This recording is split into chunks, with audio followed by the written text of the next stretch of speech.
Well, Mr. Volcker, for the last couple of days you've been presiding over this discussion on sovereign wealth funds, but against the backdrop of an extraordinary international financial crisis. And I wonder how you see the two relating to each other. Do these kind of funds have a role to play in helping resolve this crisis? Well, they have some role in helping to resolve it, but I don't want to overemphasize it. When particular banks or investment banks or other institutions have gotten in trouble, they now can look towards something called sovereign wealth funds as a savior for an individual institution. Well, that's not going to happen very automatically when there's great uncertainty about the future of an institution, but it does happen on occasion. It's helpful. It's not going to change the nature of this crisis. Actually, I think it may redound to the benefit of sovereign wealth funds over time, because to the extent they can invest now, or one of their early investors during the recovery, it will, I think, improve the image of sovereign wealth funds. So nobody heard of subprime mortgages 3 years ago, and nobody heard of sovereign wealth funds 3 years ago. Nobody heard of banks collapsing 3 years ago either. These, after all, are a new kind of fund. You were saying yourself that 2 or 3 years ago nobody had heard of sovereign wealth funds. Do you think overall it's been a positive or a negative development in the international system? I don't know if it's positive or negative. It's a result. It's come about because of the nature of open markets, and come about partly because of the in particular circumstances, the extraordinary price of oil or the extraordinary surplus of China, to take two leading examples that are not necessarily permanent features of the international scene. But they do present a challenge, because we think of these markets operating on commercial criteria as private profit-making institutions. And when you have a large potential conglomerate which owes its loyalty to a country, not the stockholders,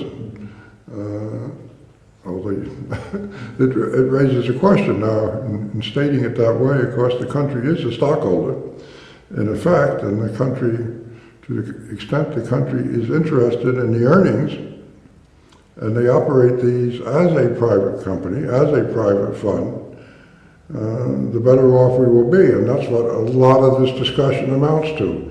Can they replicate, in effect, what would be a private investment fund? Looking at it from the point of view of the regulator or the authorities in charge of a given market, do you think there are special rules or special precautions that need to be taken in dealing with these kind of funds? I think most governments are going to say there are certain areas which we will label national security that we don't want owned by a fund owned by a foreign country.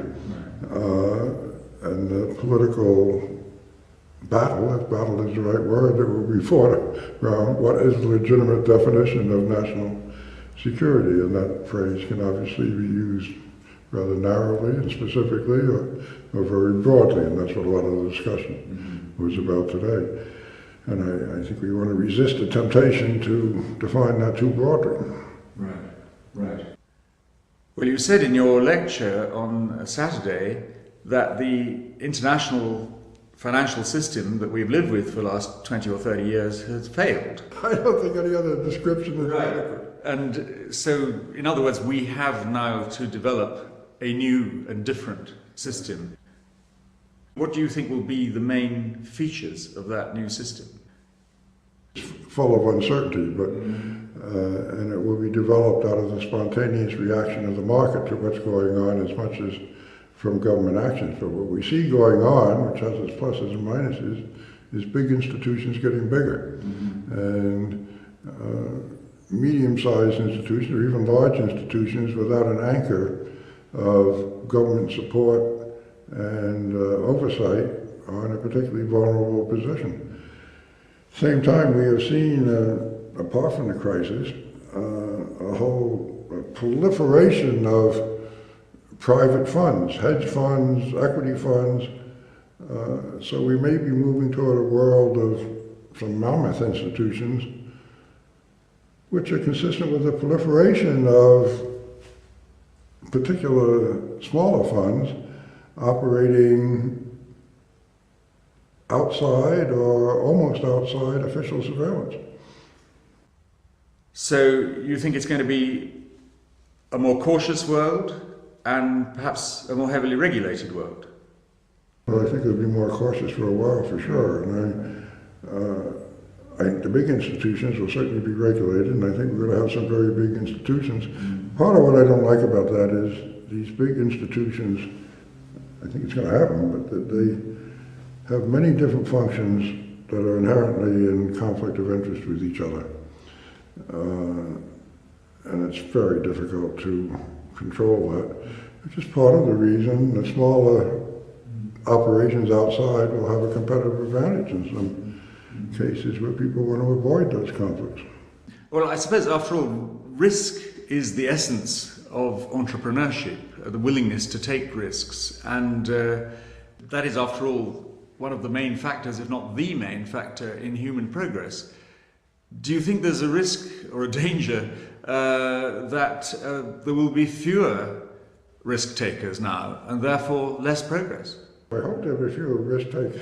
We had a little too much, the combination of risk takers and very fancy financial engineering has been pretty potent. Mm-hmm. But when I say too much risk taking, I think there's a general consensus that compensation practices got out of line and promoted risk-taking without much penalty for the risk going bad for the individual perpetrator.